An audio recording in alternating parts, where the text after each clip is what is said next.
पहला प्रश्न, ध्यान और साक्षित्व में क्या संबंध है? उनसे चित्त वृत्तियां और अहंकार किस प्रकार विसर्जित होता है? पूर्ण निरअहंकार को उपलब्ध हुए बिना क्या समर्पण संभव है?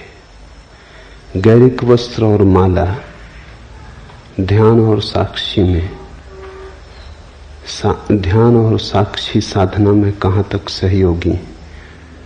और कृपया यह भी समझाएं कि साक्षित्व, जागरूकता और सम्यक स्मृति में क्या अंतर है?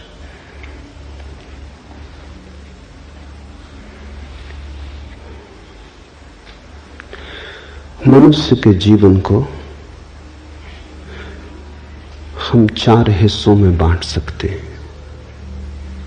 सबसे पहली परिधि तो कर्म की है। करने का जगत है। सबसे बाहर थोड़े भीतर चलें तो फिर विचार का जगत है, और थोड़े भीतर चलें तो फिर भाव का जगत है, भक्ति का, प्रेम का। और थोड़े भीतर चलें, केंद्र पर पहुंचे तो साक्षी का।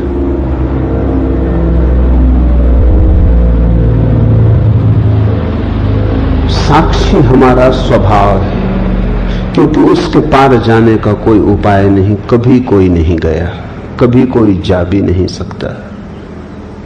साक्षी का साक्षी होना असंभव है। साक्षी तो बस साक्षी है, उससे पीछे नहीं हटा जा सकता। वो हमारी बुनियाद आ गई। साक्षी की बुनियाद पर यह हमारा भवन है, भाव का, विचार का, कर्म का। इसलिए 3 योग हैं, कर्म योग, ज्ञान योग, भक्ति योग। वे तीनों ही ध्यान की पद्धतियां हैं। उन तीनों से ही साक्षी पर पहुंचने की चेष्टा होती। कर्म योग का अर्थ है कर्म धन ध्यान। सीधे कर्म से साक्षी पर जाने की जो चेष्टा है वही कर्म योग है। तो ध्यान पद्धति हुई और साक्षी भाव लक्ष्य हुआ। पूछा है ध्यान और साक्षित्व में क्या संबंध है? ध्यान मार्ग हुआ, साक्षित्व मंजिल हुई। ध्यान की परिपूर्णता है साक्षित्व, और साक्षी भाव का प्रारंभ है ध्यान। तो जो कर्म के ऊपर ध्यान को आरोपित करेगा, जो कर्म के जगत में ध्यान को जोड़ेगा, कर्म धन ध्यान, वो कर्म योगी।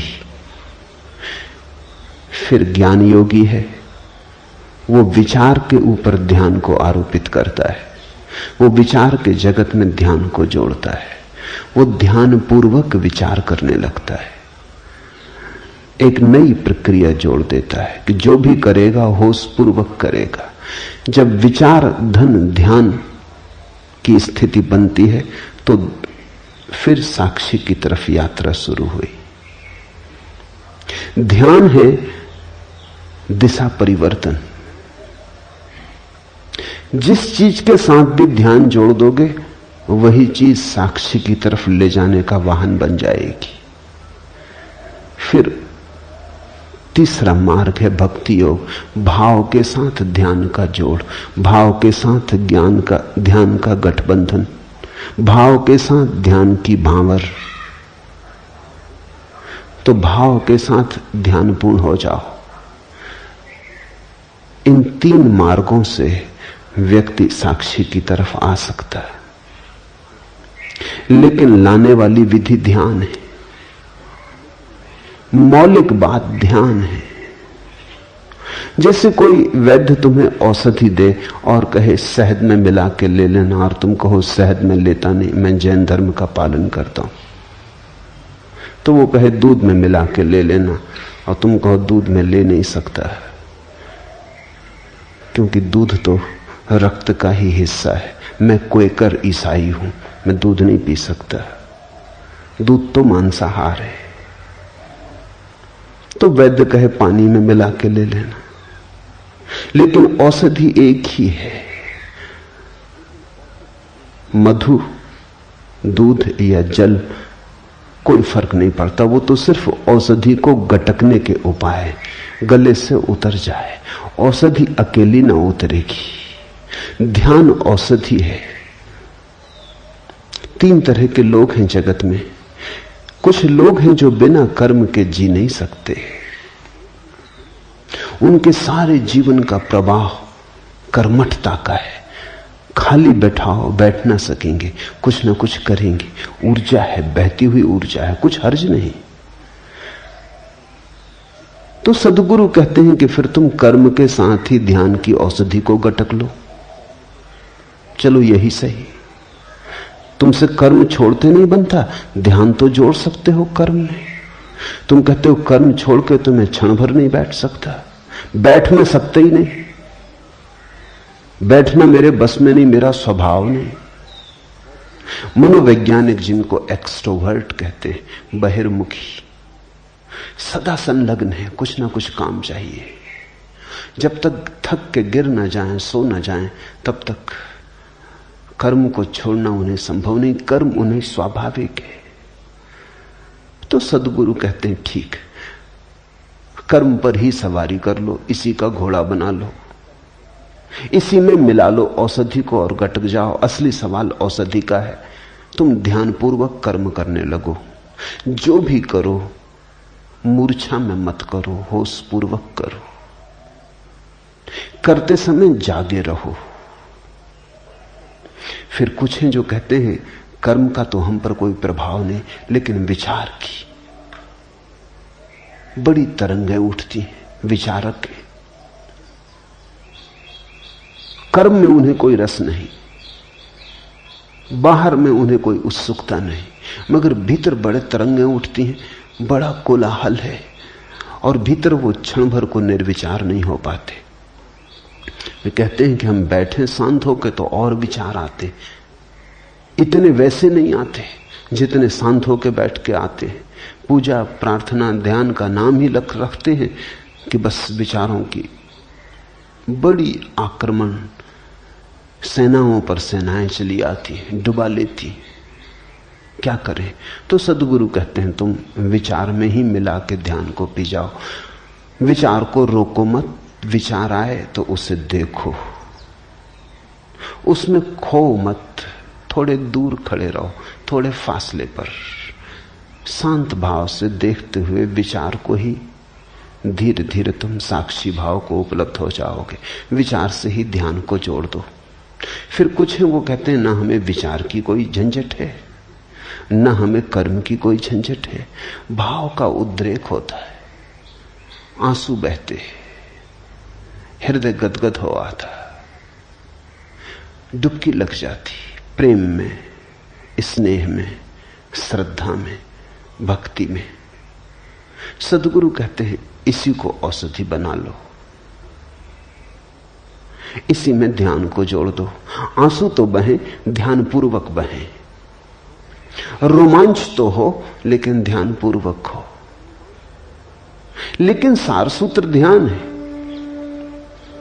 ये जो भक्ति, कर्म और ज्ञान के भेद हैं, ये औषधि के भेद नहीं, औषधि तो एक ही है। और यही तुम्हें अष्टावक्र को समझना होगा।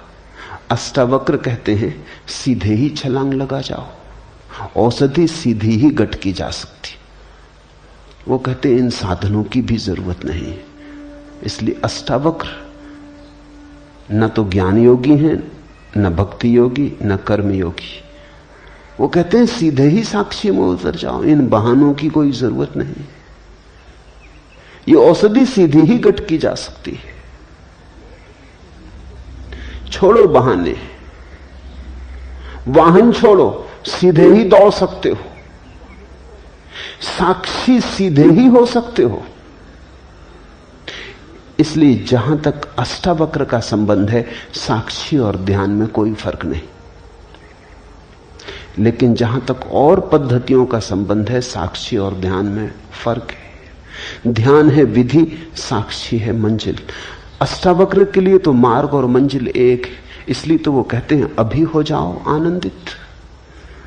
जिसकी मंजिल और मार्ग अलग है वो कभी नहीं कह सकता अभी हो जाओ। वो कहेगा चलो, लंबी यात्रा है, चढ़ो, तब पहुंचोगे पहाड़ पर। अष्टावक्र कहते हैं आंख खोलो, पहाड़ पर बैठे हो, कहां जाना, कैसा जाना। इसलिए अष्टावक्र के सूत्र तो अति क्रांतिकारी हैं। न तो ज्ञान, न भक्ति, न कर्म, तीनों ही इस ऊंचाई पर नहीं पहुंचते। शुद्ध साक्षी की बात है। ऐसा समझो कि दवाई गटकनी तक नहीं है, समझ लेना काफी है, बोध मात्र काफी है, सहारे की कोई जरूरत ही नहीं है, तुम वहां हो ही। लेकिन ऐसा होता है कि कुछ लोग असमर्थ हैं इस बात को मानने में। एक सूफी कहानी है। एक फकीर सत्य को खोजने निकला। अपने ही गांव के बाहर जो पहला ही संतों से मिला, एक वृक्ष के नीचे बैठे, उससे उसने पूछा कि मैं सद्गुरु को खोजने निकला हूं, आप बताएंगे कि सद्गुरु के लक्षण क्या हैं? उस फकीर ने लक्षण बता दिए। लक्षण बड़े सरल थे। उसने कहा ऐसे ऐसे वृक्ष के नीचे बैठा मिले, इस आसन में बैठा हो, ऐसी ऐसी मुद्रा हो, बस समझ लेना कि यही सद्गुरु है। चला खोजने। साधक कहते हैं 30 साल बीत गए, सारी पृथ्वी पे चक्कर मार चुका, बहुत जगह गया लेकिन सद्गुरु न मिला। बहुत मिले मगर कोई सद्गुरु न था। थका मांदा अपने गांव वापस लौटा। लौट रहा था तो हैरान हो गया, भरोसा ना आया। वो बूढ़ा बैठा था उसी वृक्ष के नीचे। अब उसको दिखाई पड़ा कि ये तो वृक्ष वही है जो इस बूढ़े ने कहा था, ऐसे ऐसे वृक्ष के नीचे बैठा हो, और ये आसन भी वही लगाया है, लेकिन ये आसन तो 30 साल पहले भी लगाया था। क्या मैं अंधा था? इसके चेहरे पे भाव भी वही, मुद्रा भी वही। वो उसके चरणों में गिर पड़ा, कहा कि आपने पहले ही मुझे क्यों ना कहा? 30 साल मुझे भटकाया क्यों? ये क्यों ना कहा कि मैं ही सद्गुरु? उस बूढ़े ने कहा मैंने तो कहा था, लेकिन तुम तब सुनने को तैयार न थे। तुम बिना भटके घर भी नहीं आ सकते। अपने घर आने के लिए भी तुम्हें 1000 घरों पर दस्तक मारनी पड़ेगी, तभी तुम आओगे। कह तो दिया था मैंने, सब बता दिया था कि ऐसे ऐसे वृक्ष की, यही वृक्ष की व्याख्या कर रहा था, यही मुद्रा में बैठा था, लेकिन तुम भागे भागे थे, तुम ठीक से सुन ना सके, तुम जल्दी में थे, तुम कहीं खोजने जा रहे थे। खोज बड़ी महत्वपूर्ण थी, सत्य महत्वपूर्ण नहीं था तुम्हें, लेकिन आ गए तुम। मैं थका जा रहा था, तुम्हारे लिए बैठा बैठा इसी मुद्रा में। 30 साल तुम तो भटक रहे थे, मेरी तो सोचो। इसी झाड़ के नीचे बैठा कि किसी दिन तुम आओगे तो कहीं ऐसा ना हो कि तब तक मैं विदा हो जाऊं। तुम्हारे लिए रुका था, आ गए तुम। 30 साल तुम्हें भटकना पड़ा अपने कारण। सद्गुरु मौजूद था। बहुत बार जीवन में ऐसा होता है, जो पास है वो दिखाई नहीं पड़ता, जो दूर है वो आकर्षक मालूम होता है। दूर के ढोल सुहावने मालूम होते हैं।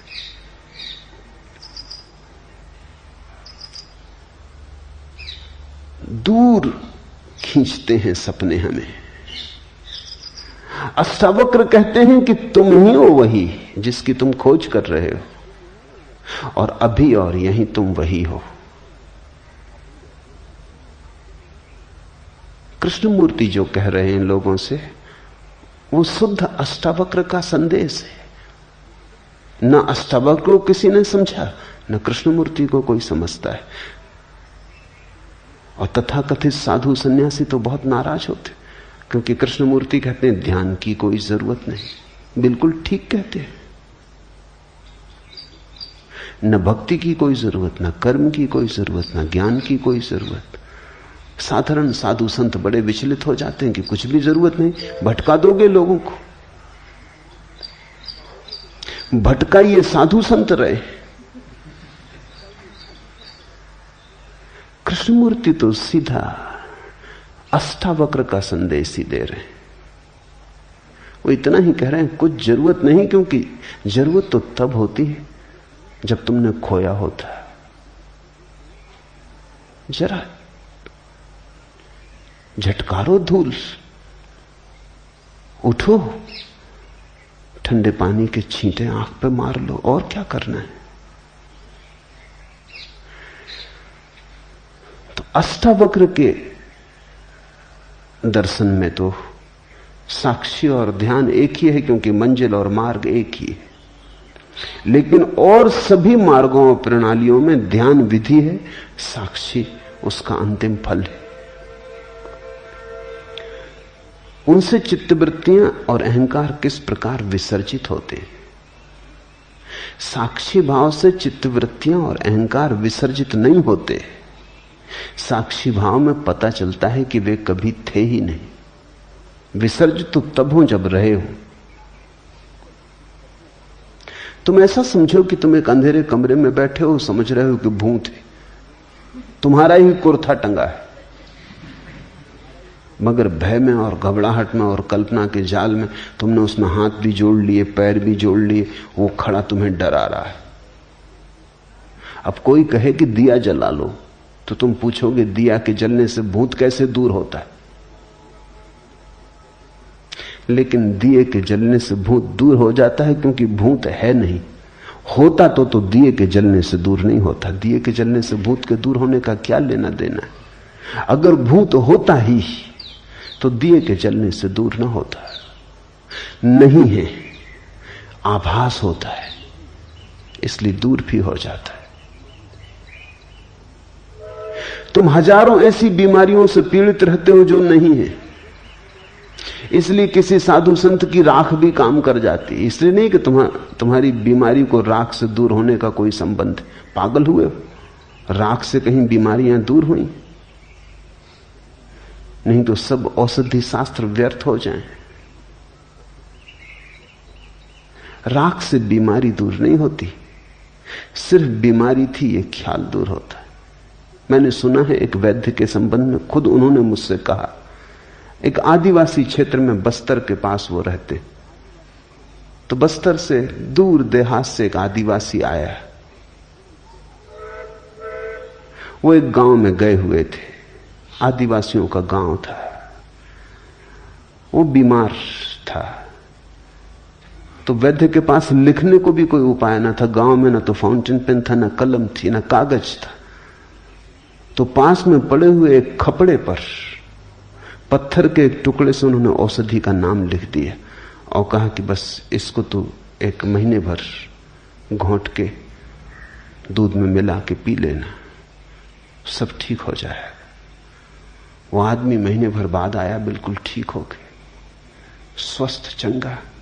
वैद्य ने कहा दवा काम कर गई? उसने कहा गजब की काम कर गई, अब फिर एक और खपड़े पे लिख के दे दें।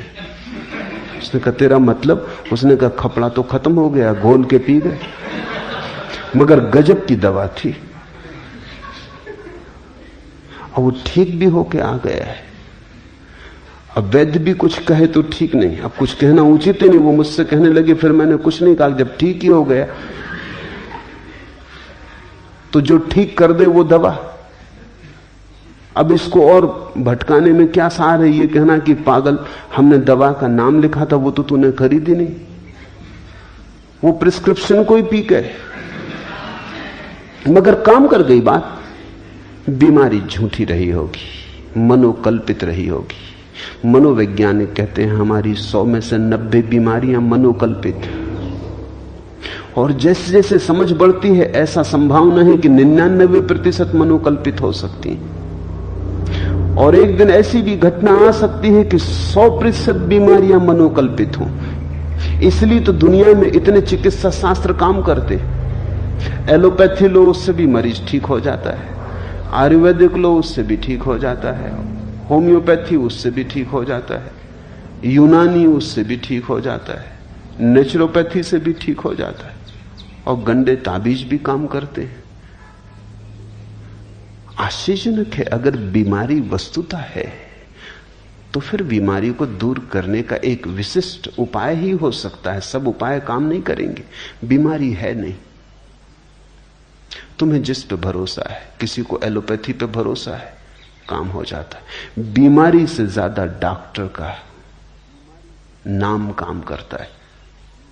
तुमने कभी ख्याल किया, जब भी तुम बड़े डॉक्टर को दिखा के लौटते हो जेब खाली करके, काफी फीस देके, आधे तो तुम वैसे ही ठीक हो जाते।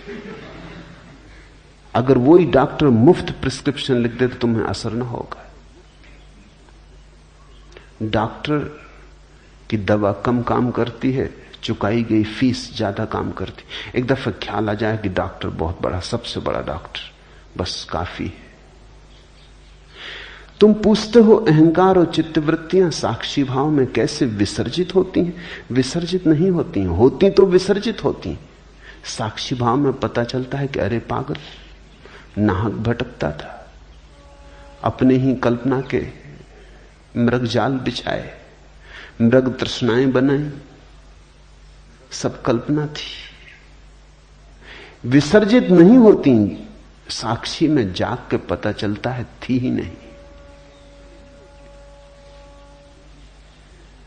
पूर्ण निरअहंकार को उपलब्ध हुए बिना क्या समर्पण संभव है? यह महत्वपूर्ण प्रश्न है। पूछने वाला कह रहा है पूर्ण निरअहंकार को उपलब्ध हुए बिना क्या समर्पण संभव है? लेकिन पूछने वाले का मन शायद अनजाने में चालाकी कर गया। निरअहंकार में तो पूर्ण जोड़ा है, समर्पण में पूर्ण नहीं जोड़ा। पूर्ण निरअहंकार के बिना पूर्ण समर्पण संभव नहीं है। जितना अहंकार छोड़ोगे उतना ही समर्पण संभव है। 50% अहंकार छोड़ोगे तो 50% समर्पण संभव। अहंकार का छोड़ना और समर्पण दो बातें थोड़ी हैं। एक ही बात को कहने के दो ढंग हैं। तो तुम कहो कि पूर्ण अहंकार को छोड़े बिना तो समर्पण संभव नहीं, पूर्ण समर्पण संभव नहीं, धोखा मत दे लेना अपने को। तो सोचो कि समर्पण की क्या जरूरत जब पूर्ण अहंकार छूटेगा, और वो तो कब छूटेगा, कैसे छूटेगा? जितना अहंकार छूटेगा उतना समर्पण संभव है। अब पूर्ण की प्रतीक्षा मत करो, जितना बने उतना करो। उतना कर लोगे तो और आगे कदम उठाने की सुविधा हो जाएगी। जैसे कोई आदमी अंधेरी रात में यात्रा पर जाता है, हाथ में उसके छोटी सी कंदील है, 4 कदम तक रोशनी पड़ती है। वो आदमी कहे कि इससे तो 10 मील की यात्रा कैसे हो सकती? 4 कदम तक रोशनी पड़ती, 10 मील तक अंधेरा है, भटक जाएंगे। तो हम उससे कहेंगे तुम घबराओ मत, 4 कदम चलो। जब तुम 4 कदम चल चुके होगे, रोशनी 4 कदम आगे बढ़ने लगेगी। कोई 10 मील तक रोशनी की थोड़ी जरूरत है, तब तुम चलोगे। 4 कदम काफी है। तो जितना अहंकार रत्ती भर छूटता है, रत्ती भर छोड़ो। रत्ती भर छोड़ने पर फिर रत्ती छोड़ने की संभावना आ जाएगी। 4 कदम चले, फिर 4 कदम तक रोशनी पड़ने लगी। ऐसी तरकीब खोज के मत बैठ जाना कि जब पूर्ण अहंकार छूटेगा तब समर्पण करेंगे, फिर तुम कभी ना करोगे। तुमने बड़ी कुशलता से बचाव कर लिया। उतना ही समर्पण होगा, ये बात सच है, जितना अहंकार छूटेगा। तो जितना छूटता हो उतना तो कर लो। जितना कमा सको समर्पण उतना तो कमा लो। शायद उसका स्वाद तुम्हें और तैयार कर दे, उसका आनंद अहोभाव तुम्हें और हिम्मत दे दे। हिम्मत स्वाद से आती है। कोई आदमी कहे कि जब तक हम पूरा तैरना न सीख लेंगे तब तक पानी में न उतरेंगे। ठीक कह रहा है, गणित की बात कह रहा है, तर्क की बात कह रहा है। ऐसे बिना सीखे पानी में उतर गए और खा गए डुबकी, ऐसी झंझट न करेंगे। पहले तैरना सीख लेंगे पूरा, फिर उतरेंगे। मगर पूरा सीखोगे कहां? गद्दी पर। पूरा तैरना सीखोगे कहां? पानी में तो उतरना ही पड़ेगा। मगर तुमसे कोई नहीं कह रहा है कि तुम सागर में उतर जाओ, किनारे पर उतरो, गले गले तक उतरो, जहां तक हिम्मत हो वहां तक उतरो, वहां तैरना सीखो। धीरे धीरे हिम्मत बढ़ेगी, 2-2 हाथ आगे बढ़ोगे, सागर की पूरी गहराई भी फिर तैरी जा सकती। तैरना आ जाए एक बार, और तैरना आने के लिए उतरना तो पड़ेगा ही। किनारे पर ही उतरो। मैं नहीं कह रहा हूं कि तुम सीधे किसी पहाड़ से किसी गहरी नदी में छलांग लगा लो। किनारे पर ही उतरो। जल के साथ थोड़ी दोस्ती बनाओ, जल को जरा पहचानो, हाथ पैर तड़फड़ाओ। तैरना है क्या? कुशलता पूर्वक हाथ पैर तड़फड़ाना। तड़फड़ाना सभी को आता है। किसी आदमी को जो कभी नहीं तैरा उसे भी पानी में फेंक दो तो वो भी तड़फड़ाता है। उसमें और तैरने वाले में फर्क थोड़ी सी कुशलता का है, क्रिया का कोई फर्क नहीं। हाथ पैर वो भी फेंक रहा है, लेकिन उसका पानी पे भरोसा नहीं है, अपने पे भरोसा नहीं है। वो डर रहा है कि कहीं डूब ना जाऊं। वो डर ही उसे डुबा देगा। जल ने थोड़ी किसी को कभी डुबाया है। तुमने देखा मुर्दे ऊपर तैर जाते, मुर्दे पानी पे तैरने लगते। पूछो मुर्दों से तुम्हें क्या तरकीब आती? जिंदा थे डूब गए, मुर्दा होकर तैर रहे हो। मुर्दा डरता नहीं, अब नदी कैसे डुबाए। पानी का स्वभाव डुबाना नहीं है, पानी उठाता है। इसलिए तो पानी में वजन कम हो जाता है। तुम पानी में अपने से वजनी आदमी को उठा ले सकते हो, बड़ी चट्टान उठा ले सकते हो पानी में। पानी में चीजों का वजन कम हो जाता है। जैसे जमीन का गुरुत्वाकर्षण है, जमीन नीचे खींचती, पानी ऊपर उछालता है। पानी का उछालना स्वभाव है। अगर डूबते हो तो तुम अपने ही कारण डूबते हो। पानी ने कभी किसी को नहीं डुबाया। भूल के भी पानी को दोष मत देना, पानी ने अब तक किसी को नहीं डुबाया। तुम वैज्ञानिक से पूछ लो, वो भी कहता है ये चमत्कार है कि आदमी डूब कैसे जाते हैं, क्योंकि पानी तो उबारता है। तुम्हारी घबराहट में डूब जाते हो, चीख पुकार मचा देते हो, मुंह खोल देते हो, पानी पी जाते हो, भीतर वजन हो जाता है, डुबकी खा जाते हो। मरते तुम अपने कारण हो।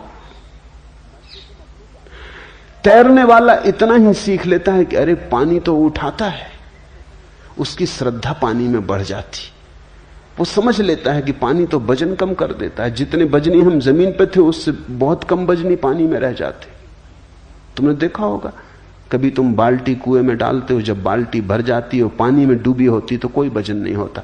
खींचो पानी के ऊपर और वजन शुरू हुआ। पानी तो निर्भर करता है, डुबाएगा कैसे। सीखने वाला धीरे धीरे इस बात को पहचान लेता है, श्रद्धा का जन्म होता है। पानी पर भरोसा आ जाता है कि ये दुश्मन नहीं है, मित्र है, ये डुबाता ही नहीं। फिर तो कुशल तैराक बिना हाथ पैर फैलाए, बिना हाथ पैर चलाए पड़ा रहता है जल पर, कमलवत।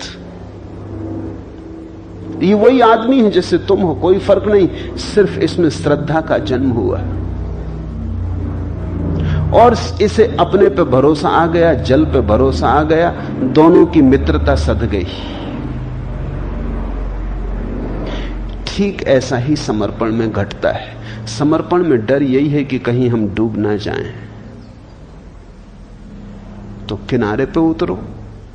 तुमसे कोई 100 डिग्री समर्पण करने को कह भी नहीं रहा है। 1 डिग्री सही, उतर उतर के पहचान आएगी, स्वाद बढ़ेगा, रस जगेगा, प्राण पुलकित होंगे। तुम चकित होगे कि कितना गमाया। अहंकार के साथ जरा से समर्पण से कितना पाया। नए द्वार खुले, प्रकाश द्वार, नई हवाएं बही प्राणों में, नई पुलक, नई उमंग, सब ताजा ताजा। तुम पहली दफा जीवन को देखोगे, तुम्हें पहली दफा आंखों से धुंध हटेगी, प्रभु का रूप थोड़ा थोड़ा प्रकट होना शुरू होगा। इधर समर्पण, उधर प्रभु पास आया, क्योंकि इधर तुम मिटना शुरू हुए, उधर प्रभु प्रकट होना शुरू हुआ। प्रभु दूर थोड़ी, तुम्हारे बजनी अहंकार के कारण तुम्हें दिखाई नहीं पड़ता। तुम्हारी आंखें अहंकार से भरी हैं, इसलिए दिखाई नहीं पड़ता। खाली आंखें देखने में समर्थ हो जाती। फिर धीरे धीरे हिम्मत बढ़ती जाती, श्रद्धा, आत्मविश्वास। तुम और समर्पण करते हो, एक दिन तुम पूरी छलांग ले लेते हो। एक दिन तुम कहते हो अब बस बहुत हो गया। अपने को बचाने में ही अपने को गमाया अब तक। एक दिन समझ में आ जाती बात, अब डुबा देंगे और डुबा के बचा लेंगे। धन है वे जो डूबने को राजी, क्योंकि उनको फिर कोई डुबा नहीं सकता। अभागे हैं वे जो बच रहे हैं, क्योंकि वे डूबे ही हुए हैं। उनकी नाव आज नहीं कल टकरा के डूब जाएगी। फिर अहंकार और समर्पण की बात में एक बात और ख्याल कर लेनी जरूरी है। मन बड़ा चालाक है, वो तरकीबें खोजता है। मन कहता है तो पहला कौन, अहंकार का छोड़ना पहले कि समर्पण पहले? पहले समर्पण करें तो अहंकार छूटेगा कि अहंकार छोड़ें तो समर्पण होगा? तुम इस तरह की बातें, बाजार जाते हो अंडा खरीदने, तब तुम नहीं पूछते कि पहले कौन, अंडा की मुर्गी। अगर तुम ये पूछो तो तुम अंडा खरीद के कभी घर ना आ सकोगे। तुम बस खरीद के चले आते हो, पूछते नहीं कि पहले कौन। पहले पक्का तो कर ले कि अंडा पहले कि मुर्गी पहले। अंडा या मुर्गी, बहुत लोगों ने विवाद किए। अंडा मुर्गी का प्रश्न बड़ा प्राचीन है। पहले कौन आता है, बड़ा कठिन है उत्तर खोज पाना। क्योंकि जैसे ही तुम कहो अंडा पहले आता, कठिनाई शुरू हो जाती, क्योंकि अंडा आया होगा मुर्गी से, तो मुर्गी पहले आ गई। जैसे ही कहो मुर्गी आती पहले, वैसी मुश्किल फिर खड़ी हो जाती, क्योंकि मुर्गी आएगी कैसे बिना अंडे के? ये तो एक वर्तुलाकार चक्कर है। प्रश्न भूल भरा है। प्रश्न भूल भरा इसलिए है कि मुर्गा और अंडे दो नहीं है। मुर्गा और अंडा एक ही चीज की दो अवस्थाएं। आगे पीछे रखने में, दो कर लेने में तुम प्रश्न को उठा रहे हो। मुर्गी अंडे का एक रूप है, पूरा प्रकट रूप। अंडा मुर्गी का एक रूप है, अप्रकट रूप, जैसे बीज और वृक्ष। ऐसा ही निरअहंकार और समर्पण है। कौन पहले, इस विवाद में पड़ के समय मत गंवाना। अगर मुर्गी ले आए तो अंडा भी ले आए, अगर अंडा ले आए तो मुर्गी भी ले आए। एक आ गया तो दूसरा आ ही गया। कहीं से भी शुरू करो। अगर अहंकार छोड़ सकते हो, अहंकार छोड़ने से शुरू करो। अगर अहंकार नहीं छोड़ सकते तो समर्पण करने से शुरू करो।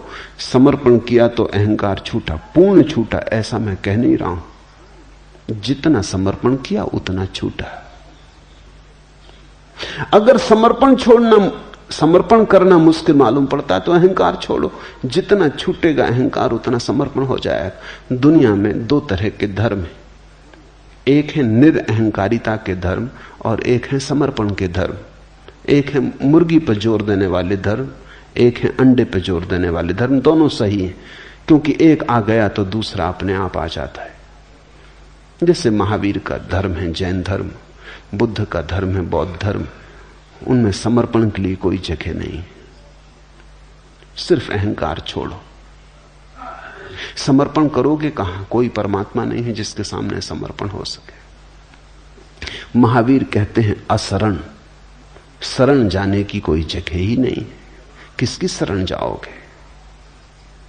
अशरण में हो जाओ, लेकिन अहंकार छोड़ो। हिंदू हैं, मुसलमान हैं, ईसाई हैं, वे धर्म समर्पण के धर्म है। वे अहंकार छोड़ने की उतनी बात नहीं कहते। वे कहते हैं परमात्मा पे समर्पण करो।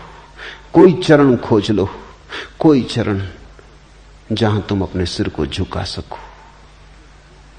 अहंकार अपने से चला जाएगा। दोनों सही है, क्योंकि दोनों घटनाएं एक ही सिक्के के दो पहलू हैं। तुम सिक्के का सीधा हिस्सा घर ले आओ कि उल्टा हिस्सा घर ले आओ, इससे क्या फर्क पड़ता है? सिक्का घर आ जाएगा। दोनों ही एक सिक्के के पहलू हैं, पर कहीं से शुरू करना पड़ेगा। बैठ के सिर्फ गणित मत बिठाते रहना। गैरिक वस्त्र और माला ध्यान और साक्षी साधना में कहां तक सहयोगी है? चाहो तो हर चीज सहयोगी है। चाहो तो छोटी छोटी चीजों से रास्ता बना ले सकते हो। कहते हैं राम ने जब पुल बनाया लंका को जोड़ने को, जब सागर सेतु बनाया, तो गिलहरियां छोटी छोटी रेत के कण और कंकड़ ले आईं। उनका भी हाथ हुआ, उन्होंने भी सेतु को बनने में सहायता दी। बड़े बड़ी चट्टाने वाले लाने वाले लोग भी थे, छोटी छोटी गिलहरियां भी थीं, जो उनसे बन सका उन्होंने किया। कपड़े के बदल लेने से बहुत आशा मत करना, क्योंकि कपड़े के बदल लेने से अगर सब बदलता होता तो बात बड़ी आसान हो जाती। माला के गले में डाल लेने से ही मत समझ लेना कि बहुत कुछ हो जाएगा, क्रांति घट जाएगी। इतनी सस्ती क्रांति नहीं है। लेकिन इससे यह भी मत सोच लेना कि यह गिलहरी का उपाय, इससे क्या होगा। राम ने गिलहरियों को भी धन्यवाद दिया। ये छोटे छोटे उपाय भी कारगर हैं। कारगर इस तरह है, अचानक तुम अपने गांव वापस जाओगे गैरिक वस्त्रों में, सारा गांव चौंक के तुम्हें देखेगा। तुम उस गांव में फिर ठीक उसी तरह से न बैठ पाओगे जिस तरह पहले बैठते थे। तुम उस गांव में उसी तरह से छिप न जाओगे जैसे पहले छिप जाते थे। तुम उस गांव में एक पृथकता लेकर आ गए। हर एक पूछेगा क्या हुआ है, हर एक तुम्हें याद दिलाएगा कि कुछ हुआ है, हर एक तुमसे प्रश्न करेगा, हर एक तुम्हारी स्मृति को जगाएगा, हर एक तुम्हें मौका देगा पुनः पुनः स्मरण का साक्षी बनने का। एक मित्र ने सन्यास लिया, सन्यास लेते वक्त वो रोने लगे, सरल व्यक्ति, और कहा कि बस एक अड़चन है, मुझे शराब पीने की आदत है और आप जरूर कहेंगे कि छोड़ो। मैंने कहा मैं किसी को कुछ छोड़ने को कहते ही नहीं। पीते हो ध्यानपूर्वक पियो।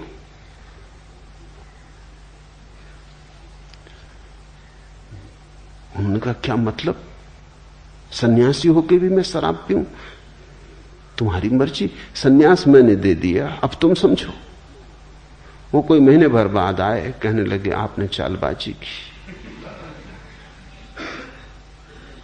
शराब घर में खड़ा था, एक आदमी आके मेरे पैर पड़ लिया, कहा स्वामी जी कहां से आए? मैं भागा वहां से। मैंने कहा कि ये स्वामी जी उस शराब घर में। वो आदमी कहने लगा आपने चालबाजी की। अब शराब घर की तरफ जाने में डरता हूं कि कोई पैर वगैरह छू ले या कोई नमस्कार वगैरह कर ले। आज 15 दिन से नहीं गया हूं। एक स्मृति बनी, एक याददाश्त जगी। तुम इन गैरिक वस्त्रों में उसी भांति क्रोध न कर पाओगे जैसा कल तक करते रहे थे। कोई चीज चोट करेगी, कोई चीज कहेगी अब तो छोड़ो। अब ये गैरिक वस्त्रों में बड़ा बेहुदा लगता है। मैं तुम्हारे लिए गैरिक वस्त्र देकर सिर्फ थोड़ी अड़चन पैदा कर रहा हूं और कुछ भी नहीं। तुम अगर चोर हो तो उसी आसानी से चोर न रह सकोगे।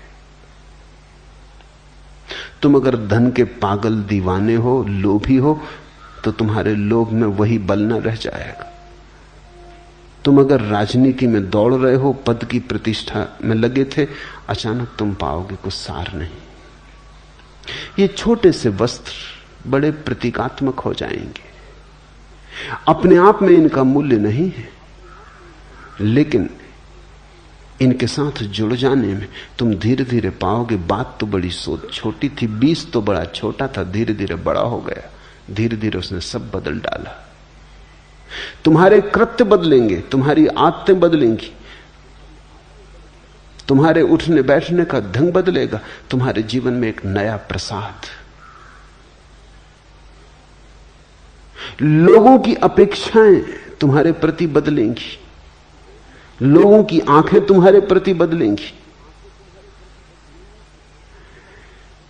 नाम का परिवर्तन, पुराने नाम से संबद्ध विच्छेद हो जाएगा। वस्त्र का परिवर्तन, पुरानी तुम्हारी रूपरेखा से मुक्ति हो जाएगी। ये गले में तुम्हारी माला तुम्हें मेरी याद दिलाती रहेगी। ये मेरे और तुम्हारे बीच एक सेतु बन जाएगी। तुम मुझे भूल ना पाओगे इतनी आसानी से,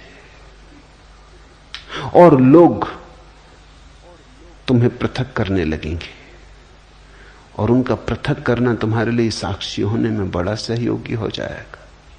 लेकिन मैं ये नहीं कह रहा हूं कि इतना कर लेने से सब हो जाएगा, कि बस पहन लिए वस्त्र और माला डाल ली, समझा कि खत्म, यात्रा पूरी।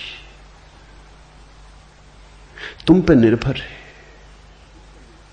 ये संकेत जैसे हैं, जैसे मील के किनारे पत्थर लगा होता, लिखा रहता है कि 12 मील, 50 मील, 100 मील दिल्ली। उस पत्थर पे कुछ बड़ा मतलब नहीं है। पत्थर हो या ना हो, दिल्ली 100 मील है तो 100 मील है। लेकिन पत्थर पर लिखी हुई लकीर, तीर का चिन्ह राही को हल्का करता। वो कहता चलो 100 मील ही बचा, 25 मील बचा, 50 मील बचा। स्विट्जरलैंड में मील के पत्थर की जगह मिनटों के पत्थर। अगर गाड़ी तुम्हारी रुक जाए कहीं किसी पहाड़ी जगह पर, तो तुम चकित होकर देखोगे कि बाहर खंबे पर पिछली स्टेशन कितनी दूर, 30 मिनट दूर, अगली स्टेशन कितनी दूर, 15 मिनट दूर। बड़ा महत्वपूर्ण प्रतीक है। तो अगर स्विस लोग अच्छी घड़ियां बनाने में कुशल हैं तो कुछ आश्चर्य नहीं। समय का उनका बोध बड़ा प्रगाढ़ है। मील नहीं लिखते, समय लिखते। 15 मिनट दूर।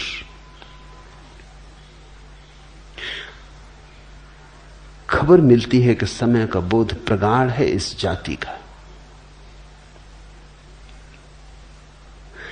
तुम गैरिक वस्त्र पहने हो, कुछ खबर मिलती तुम्हारे बाबत। हर चीज खबर देती। कैसे तुम बैठते हो, कैसे तुम उठते हो, कैसे तुम देखते हो, हर चीज खबर देती। सैनिकों को हम ढीले वस्त्र नहीं पहनाते, दुनिया में कोई जाति नहीं पहनाती। पहनाएगी तो हार खाएगी। सैनिक को ढीले वस्त्र पहनाना खतरनाक सिद्ध हो सकता है। सैनिक को हम चुस्त वस्त्र पहनाते, इतने चुस्त वस्त्र जिनमें वो हमेशा अड़चन अनुभव करता है और इच्छा होती कि कब इनके बाहर कूद के निकल जाए। चुस्त वस्त्र झगड़ेलू आदत पैदा करते। चुस्त वस्त्र में बैठा आदमी लड़ने को तत्पर रहता है। ढीले वस्त्र का आदमी थोड़ा विश्राम में होता है। सिर्फ सम्राट ढीले वस्त्र पहनते थे, या सन्यासी या फकीर। तुमने कभी देखा कि ढीले वस्त्र पहन के अगर तुम सीढ़ियां चढ़ो तो तुम एक एक सीढ़ी चढ़ोगे। चुस्त वस्त्र पहन के चढ़ो, दो दो एक साथ चढ़ जाओगे। चुस्त वस्त्र पहने हो तो तुम क्रोध से भरे हो। कोई जरा सी बात कहेगा और बेचैनी खड़ी हो जाएगी। ढीले वस्त्र पहने हो तुम थोड़े विश्राम में रहोगे। छोटी छोटी चीजें फर्क लाती। जीवन छोटी छोटी चीजों से बनता है। गिलहरियों के द्वारा लाए गए छोटे छोटे कंकर पत्थर जीवन के सेतु को निर्मित करते। क्या तुम खाते हो, क्या तुम पहनते हो, कैसे उठते बैठते हो, सबका अंतिम परिणाम है। सबका जोड़ हो तुम। अब एक आदमी चला जा रहा है, चमकीले भड़कीले रंगीले वस्त्र पहने, तो कुछ खबर देता है। एक स्त्री चली जा रही है, बेहुदे अश्लील शरीर को उभारने वाले वस्त्र पहने, कुछ खबर देती। एक आदमी ने सीधे सादे वस्त्र पहने, ढीले विश्राम से भरे, कुछ खबर मिलती उस आदमी के संबंध में। मनोवैज्ञानिक कहते हैं अगर तुम एक आदमी को आधा घंटा तक चुपचाप देखते रहो, कैसे वस्त्र पहने, कैसा उठता, कैसा बैठता, कैसा देखता, तो तुम उस आदमी के संबंध में इतनी बातें जान लोगे कि तुम भरोसा ना कर सकोगे। हमारी हर गतिविधि, हर भाव भंगिमा हमारी है। भाव भंगिमा के बदलने से हम बदलते हैं, हमारे बदलने से भाव भंगिमा बदलती। तो ये तो केवल प्रतीक है, ये तुम्हें साथ देंगे, ये तुम्हारे लिए इशारे बने रहेंगे, ये तुम्हें जागरूक रखने के लिए थोड़ा सा सहारा है।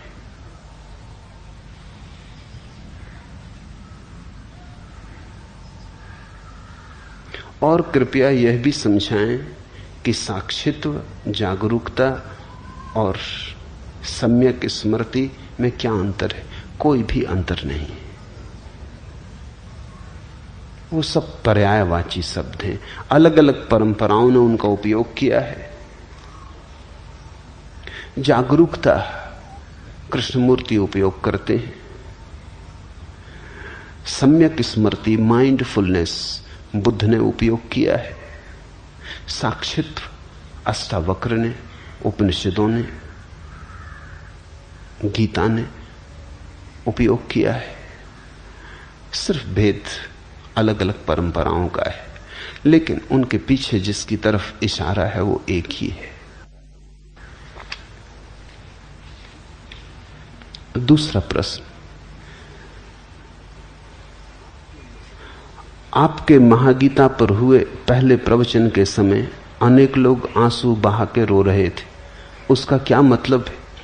क्या रोने वाले कमजोर मन के लोग हैं या आपकी वाणी का यह प्रभाव है? कृपया इस पर थोड़ा प्रकाश डालें।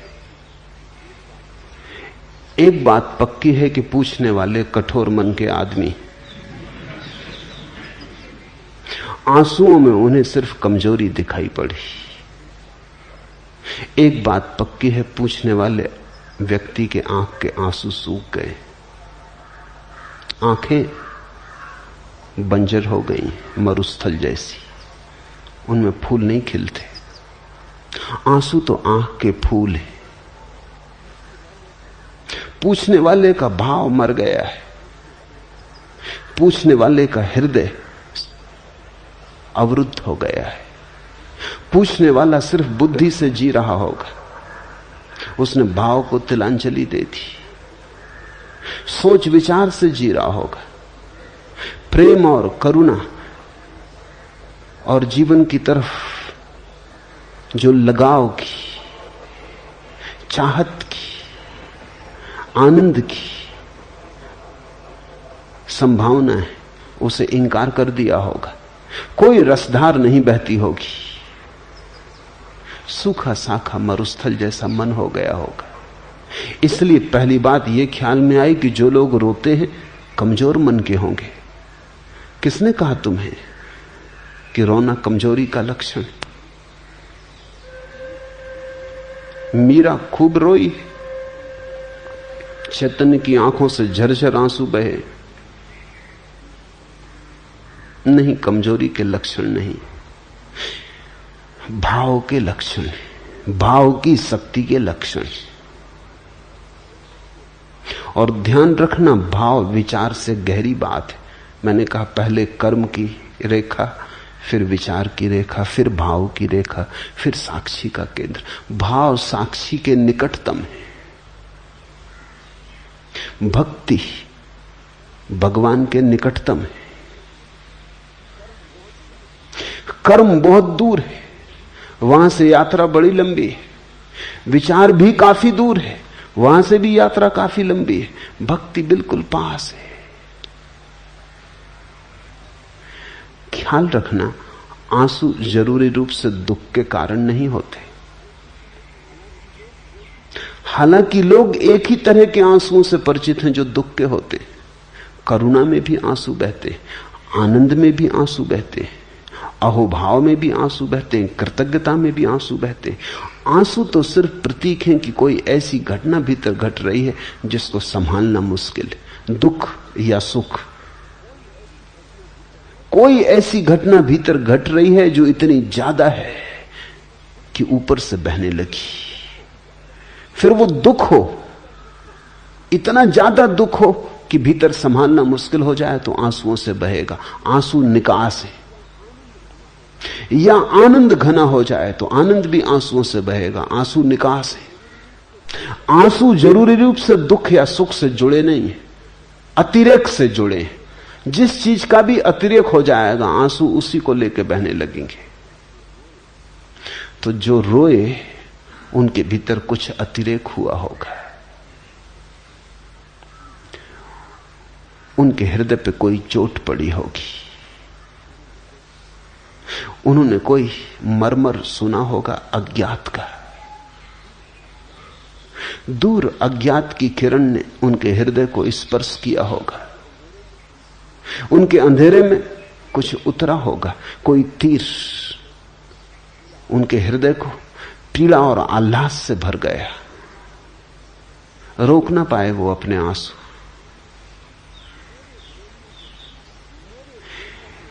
मेरे बोलने के प्रभाव से इसका कोई संबंध नहीं, क्योंकि तुम भी सुन रहे थे। अगर मेरे बोलने का ही प्रभाव होता तो तुम भी रोए होते, सभी रोए होते। नहीं, मेरे बोलने से ज्यादा सुनने वाले की हार्दिकता का संबंध है।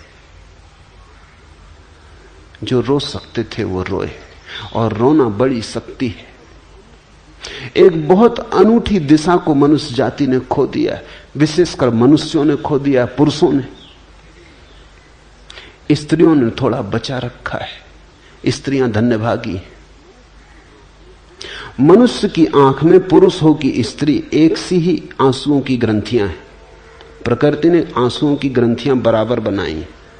इसलिए प्रकृति का तो निर्देश स्पष्ट है कि दोनों की आंखें रोने के लिए बनी, लेकिन पुरुष के अहंकार ने धीरे धीरे अपने को नियंत्रण में कर लिया है। धीरे धीरे पुरुष सोचने लगा है कि रोना स्त्रैण है, सिर्फ स्त्रियां रोती हैं। इस कारण पुरुष ने बहुत कुछ खोया है, भक्ति खोई, भाव खोया। इस कारण पुरुष ने आनंद खोया, अहोभाव खोया। इस कारण पुरुष ने दुख की भी महिमा खोई, क्योंकि दुख भी निखारता है, साफ करता है। इस कारण पुरुष के जीवन में एक बड़ी दुर्घटना घटी। तुम चकित होगे, दुनिया में स्त्रियों की बजाय दुगने पुरुष पागल होते।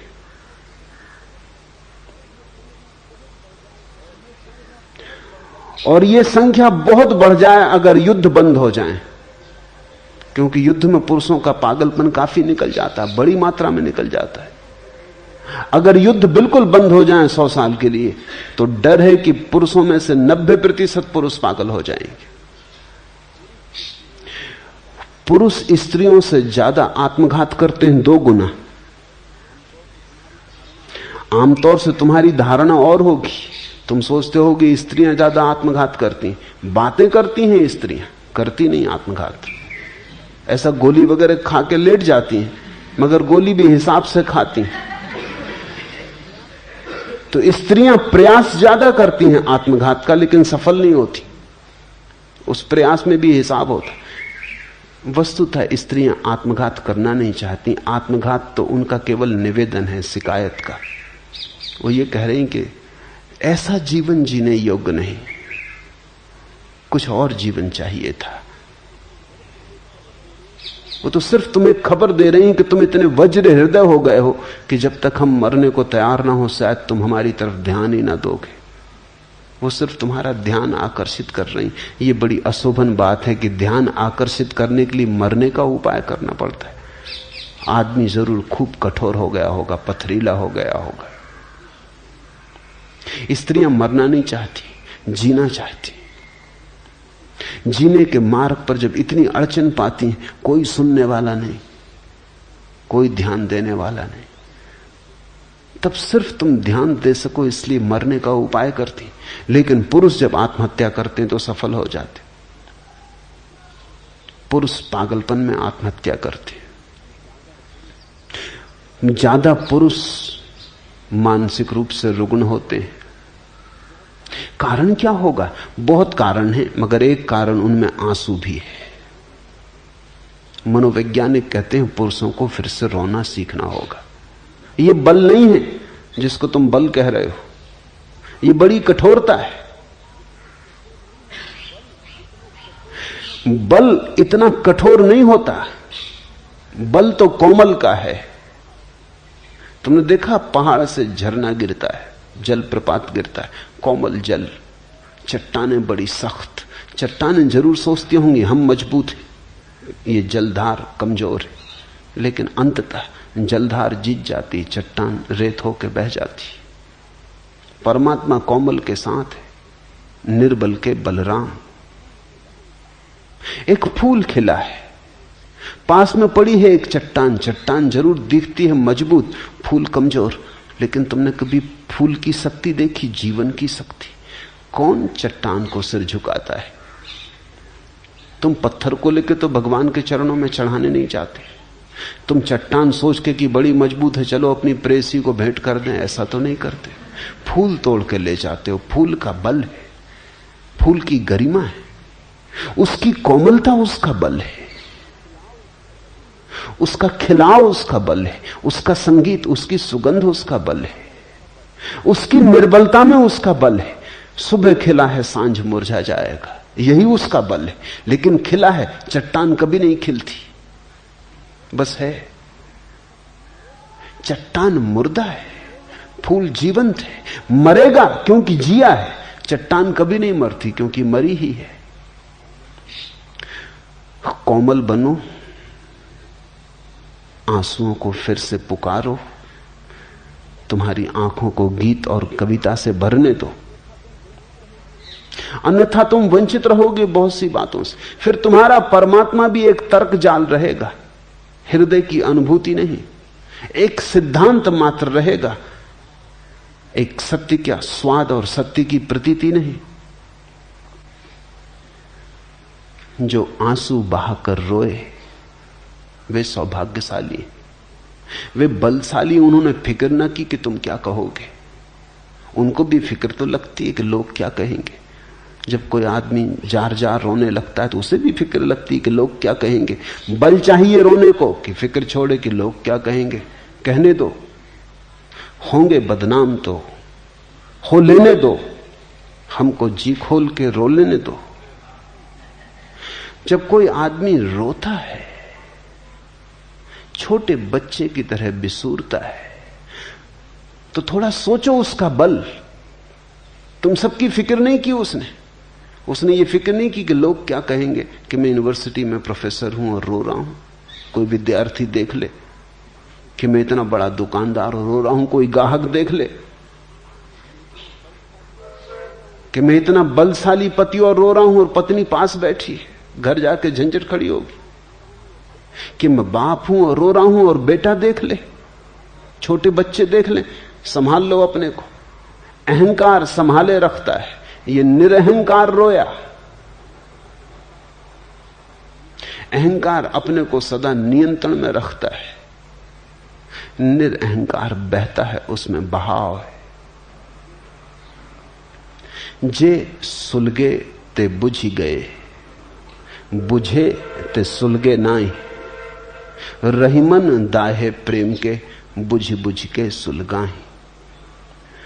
अंगारे जलते हैं, जे सुलगे ते बुझी गए, लेकिन एक घड़ी आती बुझ जाते, फिर तुम दोबारा उन्हें नहीं जला सकते। राख को किसी ने कभी दोबारा अंगारा बनाने में सफलता पाई?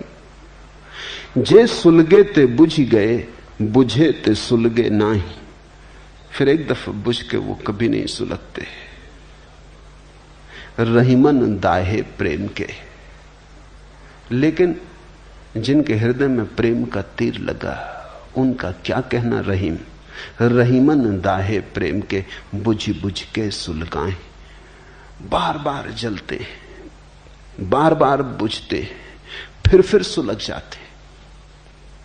प्रेम की अग्नि शाश्वत है, सनातन है।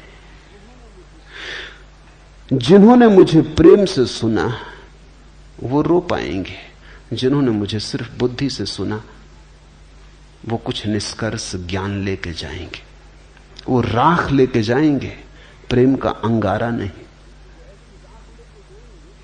वो ऐसी राख लेके जाएंगे जो फिर कभी नहीं सुलगेगी। याद रखना, वो बुझ गई, वो तो मैंने तुमसे जब कही तभी बुझ गई।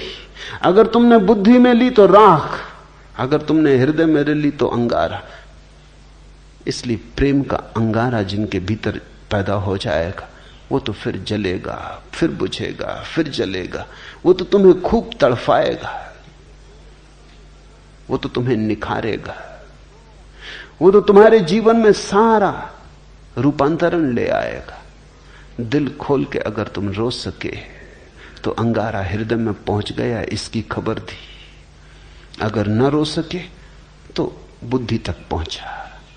थोड़ी राख इकट्ठी हो जाएगी, तुम थोड़े जानकार हो जाओगे, तुम दूसरों को समझाने में थोड़े कुशल हो जाओगे, वाद विवाद तर्क करने में तुम थोड़े निपुण हो जाओगे। बाकी मूल बात चूक गई। जहां से अंगारा ला सकते थे वहां से सिर्फ राख लेके लौट आए। फिर तुम उस राख को चाहे विभूति कहो, कुछ फर्क नहीं पड़ता। राख राख है।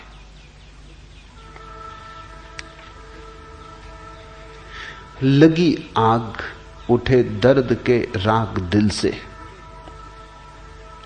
तेरे गम में आतस बयां हो गए हम। खिरत की बदौलत रहे रास्ते में, गुब्बारे पसे कारवां हो गए हम। लगी आग उठे दर्द के राग दिल से, वो आंसू आग लग जाने के आंसू थे। जब किसी को रोकते देखो उसके पास बैठ जाना। वो घड़ी सत्संग का है, वो घड़ी छोड़ने जैसी नहीं। तुम नहीं रो पा रहे तो कम से कम रोते हुए व्यक्ति के पास बैठ जाना, उसका हाथ हाथ में ले लेना, शायद बीमारी तुम्हें भी लग जाए। लगी आग उठे दर्द के राग दिल से, आग लग जाए। ये गैरिक वस्त्र आग के प्रतीक है, ये प्रेम की आग के प्रतीक है। तेरे गम में आतस बयां हो गए हम। और जब तुम्हारे भीतर हृदय में पीड़ा उठेगी, विरह का भाव उठेगा, तुम्हारी श्वास श्वास में जब अग्नि प्रकट होने लगेगी, आतस बयां। तेरे गम में आतस बयां हो गए हम। खिरत की बदौलत रहे रास्ते में, बुद्धि की बदौलत तो रास्ते में भटकते रहे। खिरत की बदौलत रहे रास्ते में, गुब्बारे पसे कारवां हो गए हम। और बुद्धि के कारण धीरे धीरे हमारी हालत ऐसी हो गई जैसे कारवां गुजरता है, उसके पीछे धूल उड़ती रहती। हम धूल हो गए। धूल के अतिरिक्त बुद्धि के हाथ में कभी कुछ लगा नहीं है। खिरत की बदौलत रहे रास्ते में, गुब्बारे पसे कारवां हो गए हम। जो दिल अपना रोशन हुआ कृष्ण मोहन, हदें मिट गई बेकरां हो गए हम। जो दिल अपना रोशन हुआ कृष्ण मोहन, अगर प्रेम में पड़ जाए चोट, हृदय पे लग जाए चोट, खिल जाए वहां आग का अंगारा। जो दिल अपना रोशन हुआ कृष्ण मोहन, हदें मिट गई बेकरां हो गए हम। उस घड़ी फिर सीमाएं टूट जाती, असीम हो जाते। आंसू असीम की तरफ तुम्हारा पहला कदम है। आंसू इस बात की खबर है कि तुम पिघले, तुम्हारी सख्त सीमाएं थोड़ी पिघली, तुम थोड़े नरम हुए, तुम थोड़े गर्म हुए, तुमने ठंडी बुद्धि थोड़ी छोड़ी, थोड़ी आग जली, थोड़ा ताप पैदा हुआ। ये आंसू ठंडे नहीं है, ये आंसू बड़े गर्म है। और ये आंसू तुम्हारे पिघलने की खबर लाते हैं। जैसे बर्फ पिघलती है, ऐसे जब तुम्हारी भीतर की अस्मिता पिघलने लगती तो आंसू बहते हैं। कतीले हवस थे तो आतस नफस थे, मोहब्बत हुई बेजुबां हो गए हम। जब बुद्धि से भरे थे, वासनाओं से भरे थे, विचारों से भरे थे तो लाख बातें की। जवान बड़ी तेज थी। कतीले हवस थे तो आतस नफस थे, मोहब्बत हुई बेजुबां हो गए हम। वे आंसू बेजुबान अवस्था की सूचनाएं। जब कुछ ऐसी घटना घटती है कि कहने का उपाय नहीं रह जाता तो न रो तो क्या करो। जब जवान कहने में असमर्थ हो जाए तो आंखें आंसुओं से कहती। जब बुद्धि कहने में असमर्थ हो जाए तो कोई नाच के कहता है। मीरा नाची, कुछ ऐसा हुआ कि कहने को शब्द न मिले। पद्म घुंघरू बांध मीरा नाची रे, रोई, जार जार रोई। कुछ ऐसा हो गया कि शब्दों में कहना संभव न रहा। शब्द बड़े संकीर्ण मालूम हुए। आंसू ही कह सकते थे, आंसुओं से ही कहा। नहीं, इस तरह के भाव मन में मत लेना कि वो लोग कमजोर हैं। वे लोग शक्तिशाली हैं। उनकी शक्ति कोमलता की है। उनकी शक्ति संघर्ष की और हिंसा की नहीं है। उनकी शक्ति हार्दिकता की है। क्योंकि अगर तुमने सोचा कि ये लोग कमजोर हैं तो फिर तुम कभी भी ना रोओगे। इसलिए तुमसे बार बार जोर दे के कह रहा हूं, उनको कमजोर मत समझना, उनसे ईर्ष्या करो। बार बार सोचो कि क्या हुआ कि मैं नहीं रो पा रहा हूं।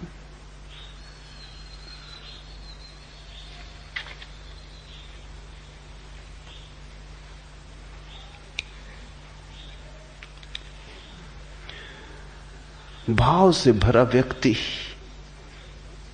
स्वयं के केंद्र के सर्वाधिक निकट है। और जितना ही भाव से भरा व्यक्ति स्वयं के निकट होता है उतनी ही ज्यादा पीड़ा को अनुभव करता है। तुम जितने घर से ज्यादा दूर हो उतने ही घर को भूलने की सुगमता है। जैसे जैसे घर करीब आने लगता है वैसे वैसे घर की याद भी आने लगती।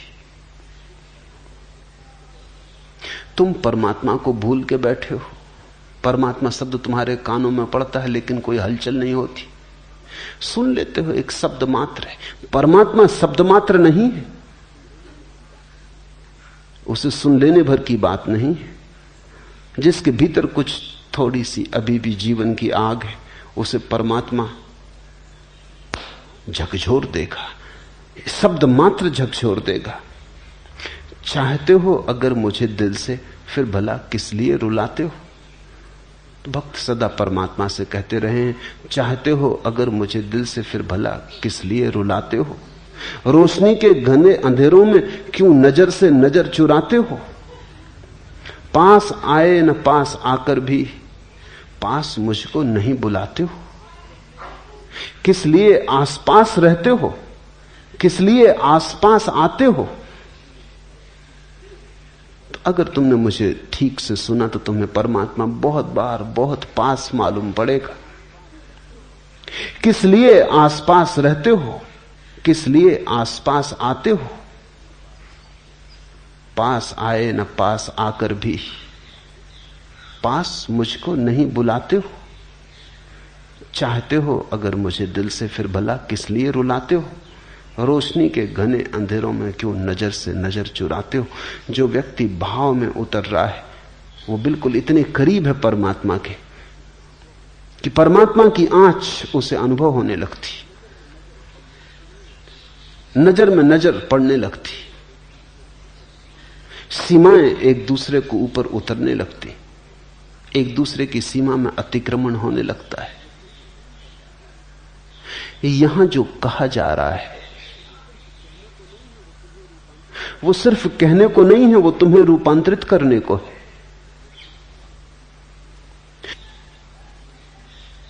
वो तुम्हें संपूर्ण रूप से जड़ मूल से बदल देने की बात है।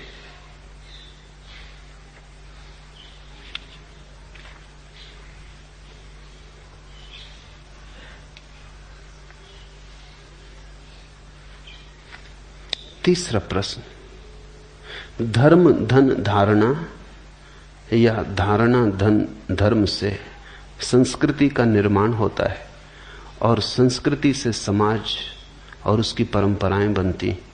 पूज्यपाद ने बताया कि धर्म सबके खिलाफ है। अगर धर्म सभी के विरोध में रहेगा तो किसी प्रकार की अराजकता होना असंभव है क्या? हमें समझाने की कृपा करें। धर्म से जो तुम अर्थ समझ रहे हो धारणा का, वैसा अर्थ नहीं है।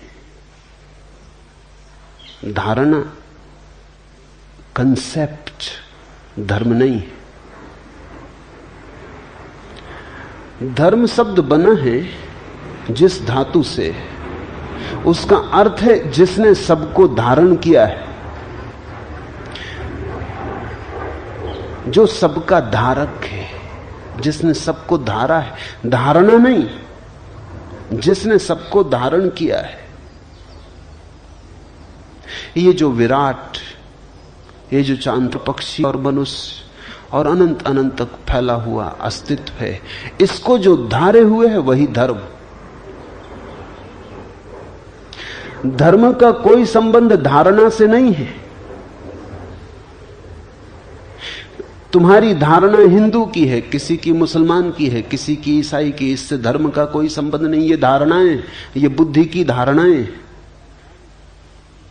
धर्म तो उस मौलिक सत्य का नाम है जिसने सब को संभाला है, जिसके बिना सब बिखर जाएगा, जो सबको जोड़े हुए है, जो सबकी समग्रता है, जो सबका सेतु है। वही, जैसे हम फूल की माला बनाते हैं, की माला रखी हो, फर्क क्या है? ढेर अराजक है, उसमें कोई एक फूल से दूसरे फूल से संबंध नहीं, सब फूल असंबंधित है। माला में एक धागा पिरोया, वो धागा दिखाई नहीं पड़ता, वो फूलों में छिपा है, लेकिन एक फूल दूसरे फूल से जुड़ गया। इस सारे अस्तित्व में जो धागे की तरह पिरोया हुआ, उसका नाम धर्म। जो हमें वृक्षों से जोड़े है, चांद तारों से जोड़े है, जो कंकड़ पत्थरों को सूरज से जोड़े है, जो सब कुछ जोड़े है, जो सबका जोड़ है, वही धर्म। धर्म से संस्कृति का निर्माण नहीं होता, तो संस्कार से बनती। धर्म तो तब पता चलता है जब हम सारे संस्कारों का त्याग कर देते हैं। सन्यास का अर्थ है संस्कार त्याग। हिंदू की संस्कृति अलग है, मुसलमान की संस्कृति अलग है, बौद्ध की संस्कृति अलग है, जैन की संस्कृति अलग है। दुनिया में हजारों संस्कृतियां हैं, क्योंकि हजारों ढंग के संस्कार हैं। कोई पूरब की तरफ बैठ के प्रार्थना करता है, कोई पश्चिम की तरफ मुंह करके प्रार्थना करता है, ये संस्कार है। कोई ऐसे कपड़े पहनता, कोई वैसे कपड़े पहनता है, कोई इस तरह। मैं नहीं चाहूंगा कि दुनिया में बस एक संस्कृति हो, बड़ी बेहूदी, बेरौनक, उबाने वाली होगी। दुनिया में हिंदुओं की संस्कृति होनी चाहिए, मुसलमानों की, ईसाइयों की, बौद्धों की, जैनों की, चीनियों की, रूसियों की, हजारों संस्कृतियां होनी चाहिए, क्योंकि वैविध्य जीवन को सुंदर बनाता है। बगीचे में बहुत तरह के फूल होने चाहिए। एक ही तरह के फूल बगीचे को उबाने ऊप से भर देंगे। संस्कृतियां तो अनेक होनी चाहिए, अनेक हैं, अनेक रहेंगी, लेकिन धर्म एक होना चाहिए, क्योंकि धर्म एक है और कोई उपाय नहीं। तो मैं हिंदू को संस्कृति कहता हूं, मुसलमान को संस्कृति कहता हूं, धर्म नहीं कहता। ठीक है, संस्कृतियां तो सुंदर हैं, बनाओ अलग ढंग की मस्जिद, अलग ढंग के मंदिर। मंदिर सुंदर हैं, मस्जिदें सुंदर हैं। मैं नहीं चाहूंगा कि दुनिया में सिर्फ मंदिर रह जाएं और मस्जिदें मिट जाएं, बड़ा सौंदर्य कम हो जाएगा। मैं नहीं चाहूंगा कि दुनिया में संस्कृति रह जाए, अरबी मिट जाए, बड़ा सौंदर्य कम हो जाएगा। मैं नहीं चाहूंगा दुनिया में सिर्फ कुरान रह जाए, वेद मिट जाए, गीता उपनिषद मिट जाए, दुनिया बड़ी गरीब हो जाएगी। कुरान सुंदर है, साहित्य की अनूठी कृति है, काव्य की बड़ी गहन, कुछ लेना ना नहीं। वेद प्रिय है, अनूठे उद्घोष है, पृथ्वी की आकांक्षाएं हैं आकाश को छू लेने की। उपनिषद अति मधुर है, उनसे ज्यादा मधुर वक्तव्य कभी भी नहीं दिए गए, वे नहीं खोने चाहिए। वे सब रहने चाहिए, पर संस्कृति की तरह। धर्म तो एक है। धर्म तो वो है जिसने हम सबको धारण किया, हिंदू को भी, मुसलमान को भी, ईसाई को भी। धर्म तो वो है जिसने पशुओं को, मनुष्यों को, पौधों को, सबको धारण किया। जो पौधों में हरे धार की तरह बह रहा है, जो मनुष्यों में रक्त की धार की तरह बह रहा है, जो तुम्हारे भीतर श्वास की तरह चल रहा है, जो तुम्हारे संस्कृति का पर्याय मत समझना। धर्म से संस्कृति का कोई लेना देना नहीं। इसलिए तो रूस की संस्कृति हो सकती, वहां कोई धर्म नहीं। चीन की संस्कृति है, वहां अब कोई धर्म नहीं। नास्तिक की संस्कृति हो सकती है, आस्तिक की हो सकती है। धर्म से संस्कृति का कोई लेना देना नहीं। धर्म तो तुम्हारे रहने सहने से कुछ वास्ता नहीं रखता।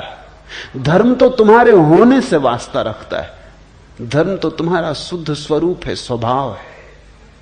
संस्कृति तो तुम्हारे बाहर के आवरण, आचरण, व्यवहार, इन सब चीजों से संबंध रखती। कैसे उठना, कैसे बोलना, क्या कहना, कोई परंपरा नहीं बनती। धर्म परंपरा नहीं, धर्म तो सनातन शाश्वत सत्य है। परंपराएं तो आदमी बनाता है, धर्म तो है। परंपराएं आदमी से निर्मित है, आदमी के द्वारा बनाई गई। धर्म आदमी से पूर्व है, धर्म के द्वारा आदमी बनाया गया है। इस फर्क को ख्याल में ले लेना। इसलिए परंपरा को भूल के भी धर्म मत समझना। और धार्मिक व्यक्ति कभी पारंपरिक नहीं होता, ट्रेडिशनल नहीं होता। इसलिए तो जीसस को सूली देनी पड़ी, मंसूर को मार डालना पड़ा, सुकरात को जहर देना पड़ा, क्योंकि धार्मिक व्यक्ति कभी भी परंपरागत नहीं होता। सनातन शाश्वत का कोई उद्घोष करता है तो परंपरा से बंधे लीक लकीर के फकीर बहुत घबरा जाते, उनको बहुत बेचैनी होने लगती। वो कहते हैं इससे तो अराजकता हो जाएगी। अराजकता अभी है। जिसको तुम कहते हो व्यवस्था, अराजकता, वो क्या खाक व्यवस्था है। सारा जीवन कलह से भरा है, सारा जीवन न मालूम कितने अपराधों से भरा है, और सारा जीवन दुख से भरा है। फिर भी तुम घबराते हो अराजकता हो जाएगी। तुम्हारे जीवन में क्या है सिवाय नरक के? कौन सी बांसुरी बजती है तुम्हारे जीवन में? राख ही राख का ढेर है, फिर भी कहते हो अराजकता हो जाएगी। धार्मिक व्यक्ति विद्रोही तो होता है, अराजक नहीं। इसे समझना। धार्मिक व्यक्ति ही वस्तुतः राजक व्यक्ति होता है, क्योंकि उसने संबंध जोड़ लिया अनंत से, उसने जीवन के परम मूल से संबंध जोड़ लिया। अराजक तो कैसे होगा? हां, तुमसे संबंध तो टूट गया, तुम्हारी ढांचे व्यवस्था से वो थोड़ा बाहर हो गया। उसने परम से नाता जोड़ लिया, उसने उधार से नाता तोड़ दिया, उसने नगद से नाता जोड़ लिया, उसने बासे से नाता तोड़ दिया। कृति और सत्ता तो प्लास्टिक के फूलों जैसी है।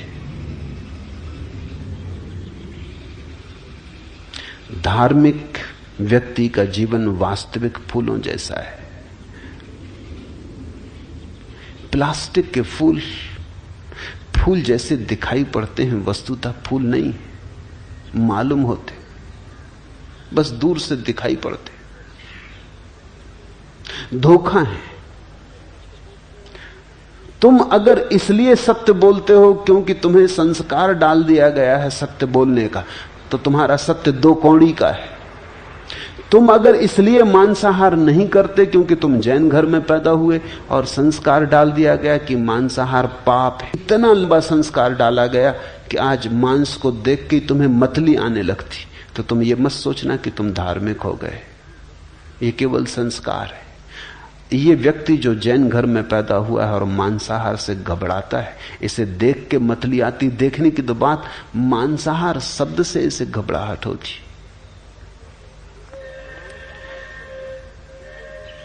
मांसाहार से मिलती जुलती कोई चीज देख ले तो इसको मतली आ जाती।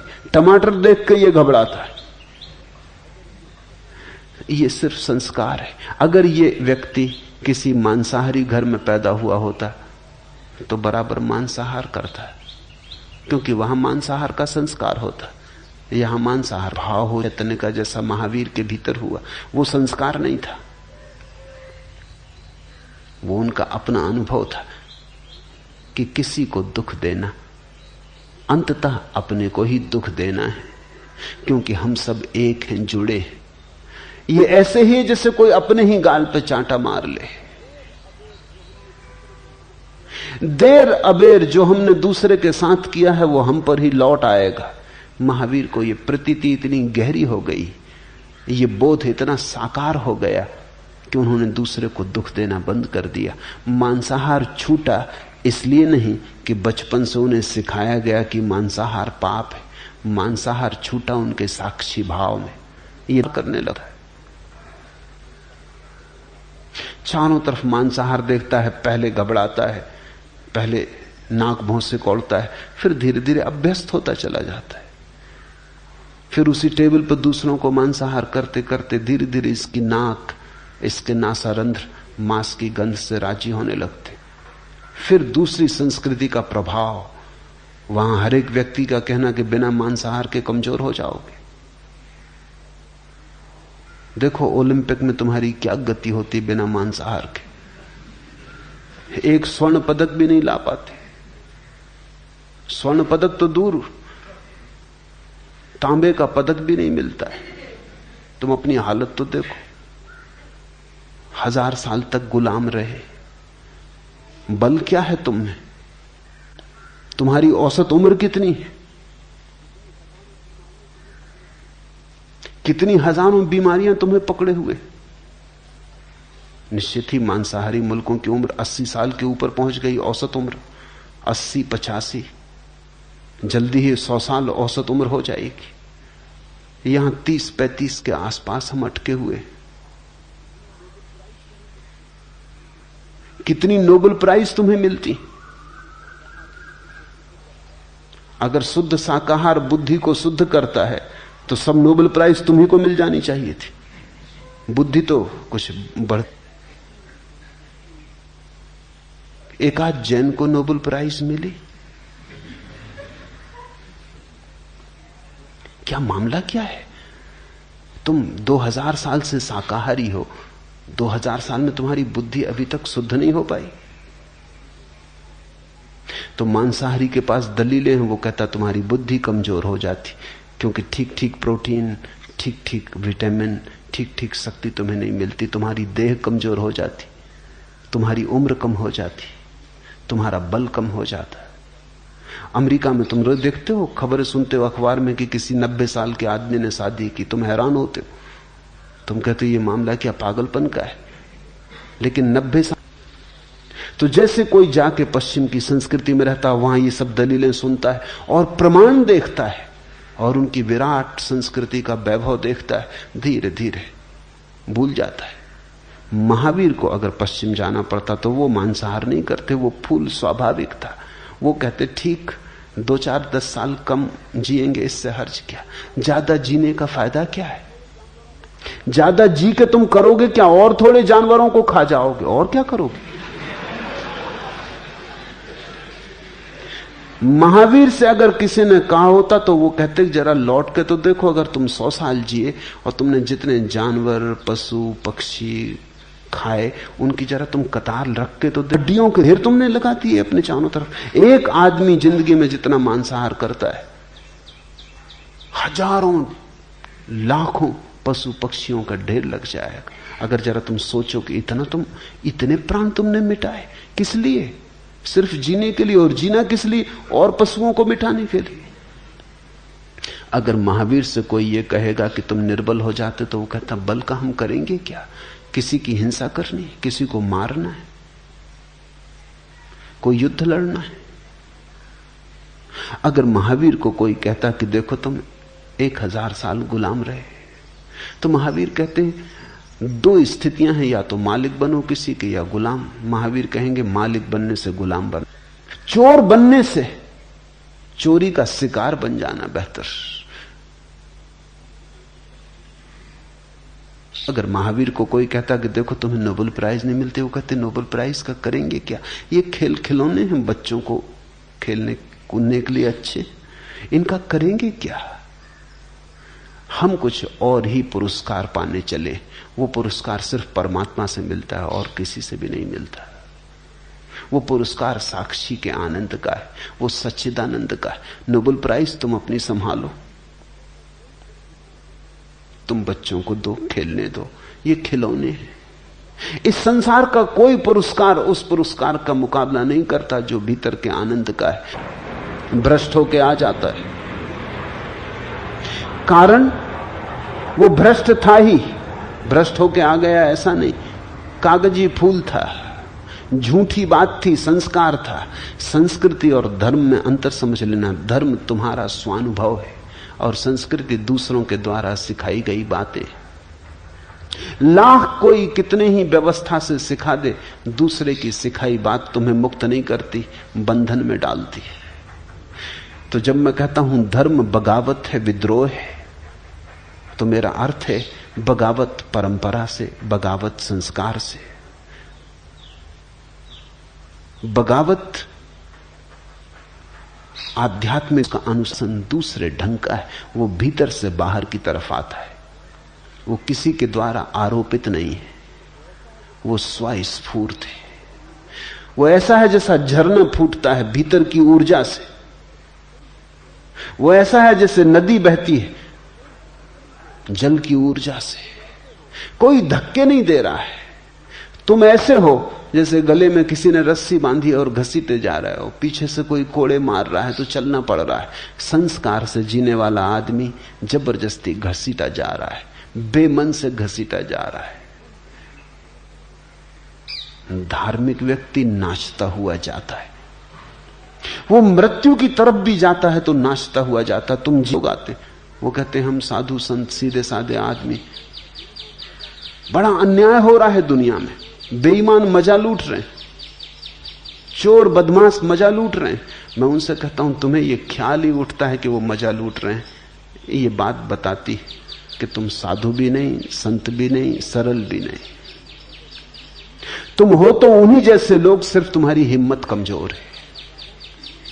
चाहते तो तुम भी उन्हीं जैसा मजा हो, लेकिन उस मजे के लिए जो कीमत चुकानी पड़ती वो चुकाने में तुम डरते हो। तो तुम भी चोर, लेकिन चोरी करने के लिए हिम्मत चाहिए, वो हिम्मत तुम्हारी खो गई।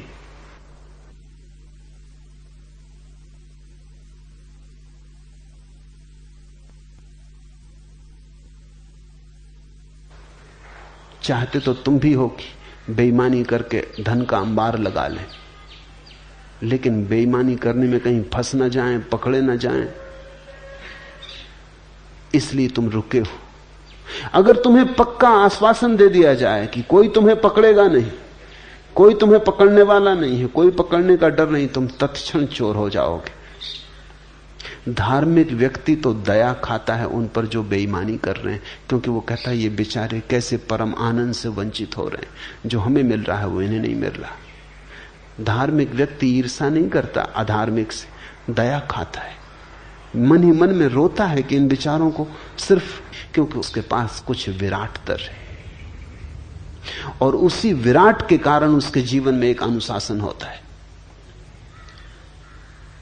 उस अनुशासन के ऊपर कोई अनुशासन नहीं है। धार्मिक व्यक्ति विद्रोही है, लेकिन अनुशासनहीन नहीं। उसका अनुशासन आत्मिक है, आंतरिक है, आत्मानुशासन है उसका अनुशासन।